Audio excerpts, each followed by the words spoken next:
बिस्मिल्लाहिर्रहमानिर्रहीम। अस्सलाम वालेकुम। मैं हूं मोहम्मद आफाक और मैं आपको अपने यूट्यूब चैनल और फेसबुक पेज दी हेडलाइंस पे खुश आमदीद कहता हूं। आज एक बहुत इंपॉर्टेंट चीज़ आपसे डिस्कस करना चाह रहा हूं। अहमद नूरानी साहब एक सीनियर जर्नलिस्ट हैं, दी न्यूज़ से उनका ताल्लुक़ है। उन्होंने एक सोशल मीडिया के प्लेटफॉर्म है फैक्ट फोकस, वहाँ पे उन्होंने कुछ चीज़ें शेयर की हैं और वो उन्होंने आसिम सलीम बाजवा के हवाले से कुछ खबरें शेयर की हैं।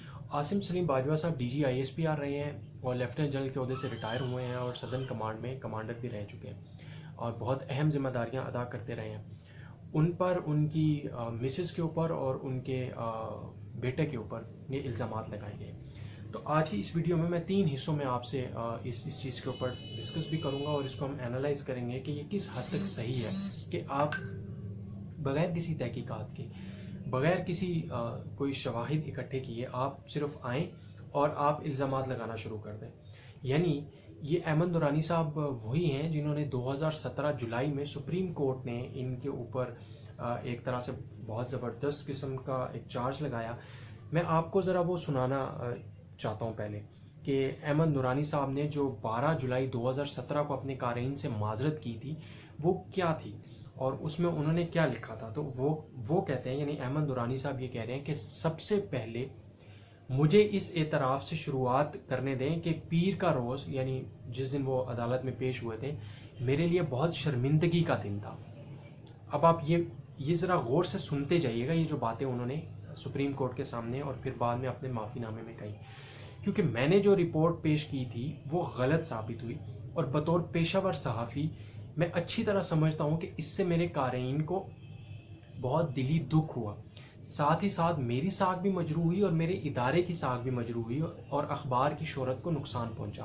अब अंदाज़ा कीजिए, वो हमेशा, और ये कोई एक ख़बर नहीं है, इस तरह की बहुत सारी ख़बरें हैं जो कि पहले भी उनकी गलत साबित हो चुकी हैं। मैं अपने कारीन, अपने साथियों और अपनी इंतज़ामिया से माजरत ख्वाह हूँ। ज़राए से हासिल मालूमात की बुनियाद पर मैंने दी न्यूज़ और जंग में यह खबर दी कि पनामा और GIT ने फाजल अदालत के 13 सवालात के हवाले से अपने अखज़ करदा नताइज में वज़ीर आज़म को किसी गलत काम का ज़िम्मेदार नहीं ठहराया है और GIT ने शरीफ ख़ानदान के मनी ट्रेल साबित करने में नाकाम रहने का ऐलान किया है। तो अब ये चाहे उन्हें ज़राए से मिली या जिस तरह से भी खबर मिली, ये उन्होंने, यानी ये मैं आपको एक सहाफ़ी का ट्रैक रिकॉर्ड बता रहा हूँ कि वो किस अगर वो कोई रिपोर्ट शाया कर भी रहे हैं तो वो किस हद तक सही हो सकती है। अब उन्होंने आसिम सलीम बाजवा साहब पर, उनकी अहलिया पर और उनके बेटे पर और उनके भाई पर उनके बढ़ते हुए कारोबार के हवाले से कुछ सवालात उठाए हैं और उन्होंने एक तहकीकाती रिपोर्ट शाया की है एक वेबसाइट जिसका नाम फैक्ट फोकस है वहाँ पे, और उस रिपोर्ट में उन्होंने ये कहा है कि 2002 से कबल आसिम सलीम बाजवा साहब, उनकी अहलिया, उनके बेटे और उनकी भाइयों के नाम पर कोई कारोबार नहीं था। लेकिन ये सूरत हाल तब तब्दील होना शुरू हुई जब वो साबिक पाकिस्तानी सदर और फ़ौज के साबिक सरबराह परवेज़ मुशर्रफ साहब के स्टाफ ऑफिसर तैनात हुए थे। अहमद नूरानी साहब अपनी रिपोर्ट में मज़ीद ये भी लिखते हैं कि आसिम बाजवा साहब की अहलिया ने अमेरिका, मुत्तहिदा अरब अमारात और कनाडा में सरमायाकारी की हुई है और हालांकि उन्होंने अपनी असासाजात की जो तफसीलात में कहा है कि उनके और उनके बीवी के पाकिस्तान से बाहर कोई भी असासे नहीं है। मज़ीद उन्होंने ये भी कहा है कि जी आसिम बाजवा साहब के जो बेटे हैं वो माइनिंग के कारोबार से मुंसलिक हुए थे और वो उस वक्त मुंसलिक हुए जब आसिम सलीम बाजवा बलूचिस्तान में सदर्न कमांड के कमांडर थे और वो उसको लीड कर रहे थे। और पाकिस्तान में उनके एक भाई हैं जो कि पेशे के हिसाब से वो डॉक्टर हैं और उन्होंने भी लेबर और मैन पावर सप्लाई कंपनी का एक आगाज़ किया।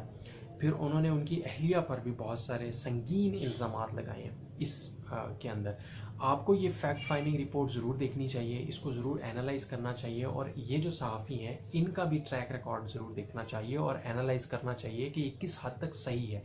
हमारे यहाँ ये एक अजीब सा अंदाज़ है, एक अजीब सी कैफियत में हम लोग रहते हैं कि जी आप बस दूसरों के ऊपर इल्ज़ामात लगाना शुरू कर दें, उसकी ना तो तहकीकात होती हैं और ना ही उनका कोई सदेबाब किया जाता और ना ही उससे कोई चीज़ बाहर निकलती है। आप लोग भी रोज़ाना बेतहाशा इस तरह की चीज़ें आपके सामने आती हैं। मैं ख़ुद चूँकि जर्नलिज़म और न्यूज़ और करंट अफेयर से मुंसलिक हूँ, तो मुझे भी रोज़ाना इस तरह की कई चीज़ों का सामना करना पड़ता है। मैं ख़ुद भी पढ़ता हूँ। आप लोग भी जब न्यूज़ सुनते हैं या जो digital media platform, social media का इस्तेमाल करते हुए आपके सामने भी इस तरह की चीज़ें आती हैं, तो ये किसी को मलाइन करने के लिए, किसी की साख को मुतासिर करने के लिए, अगर कोई बहुत अच्छा परफॉर्म कर रहा है तो बजाय इसके कि हम उसको अप्रिशिएट करें, हम उसको उसके जो अच्छे काम हैं उनको अप्रिशिएट करें, हम लोगों की टांगें खींचना शुरू कर देते हैं। हमारी सोसाइटी बहुत अजीब सी सोसाइटी है। अगर यहाँ कोई बाहर से यहाँ आकर इन्वेस्ट करता है तो भी हमें एतराज़ होता है। यहाँ से बाहर पैसा जाता है, अगर वो लीगल चैनल के थ्रू जाता है फिर तो समझ आती है कि ठीक है, लेकिन अगर कोई इलीगल चैनल के थ्रू पैसा गया भी है तो हमें उसको एनालाइज करना चाहिए ना। हमारे जो इदारे हैं, जो कौमी सलामती के इदारे हैं, जिनका काम FBR है, FIA है, मनी लॉन्ड्रिंग के हवाले से बहुत सारे कवानीन हैं, तो आपने ये भी देखा कि लोग उसको एक्सेप्ट ही नहीं करते हैं, उसको मानते ही नहीं है कि भाई अगर कोई चीज़ गलत हुई है तो हाँ ठीक है, वो गलत हुई है, अब हमें उसको सही करना है। और अब बस सिर्फ ये है। और अभी डिजिटल मीडिया प्लेटफॉर्म्स के ऊपर वो तमाम लोग जो कि पाकिस्तान आर्मी को हर वक्त कोसते रहते हैं, उनको पाकिस्तान आर्मी से शायद अजीब सी कोई एक एलर्जी किसी कैफियत होती है, वो आएंगे और आकर उसके ऊपर एक ज़बरदस्त किस्म की कैंपेन स्टार्ट कर देंगे। और अभी आप कुछ घंटों के बाद ये भी देखना शुरू करेंगे कि ट्विटर के ऊपर ट्रेंड्स चलना शुरू कर देंगे आसिम सलीम बाजवा साहब के ख़िलाफ़। आसिम सलीम बाजवा साहब जिस पोजीशन पर भी रहे हैं, अगर वो परफॉर्म करता है बंदा, अगर उसकी परफॉर्मेंस बहुत अच्छी है, अगर वो डिलीवर कर रहा है, अगर वो अच्छे काम कर रहा है, तो बजाय इसके कि हम उसको अप्रिशिएट करें, बजाय इसके कि हम उनको वी मस्ट से कि यार आप बहुत अच्छा परफॉर्म कर रहे हैं और you must keep it up and you must do something which you all are doing that, इसके बजाय हम उनके ख़िलाफ़ प्रोपेगेंडा करना शुरू कर देते हैं।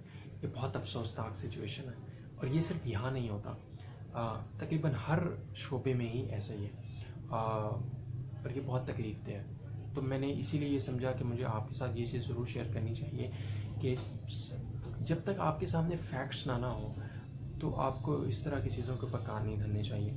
और स्पेशली सोशल मीडिया के ऊपर जबकि बहुत ज़्यादा फ्लक्स है, बहुत ज़्यादा इन्फॉर्मेशन हमारे पास आ रही है, तो हमें ज़रूर एनालाइज़ करना चाहिए। और एनालाइज़ करने के बाद अगर कोई चीज़ गलत है तो हमें ज़रूर उसको गलत कहना चाहिए, अगर कोई चीज़ सही नहीं है तो हमें ज़रूर उसके ऊपर आवाज़ उठानी चाहिए ताकि वो चीज़ सही हो सके।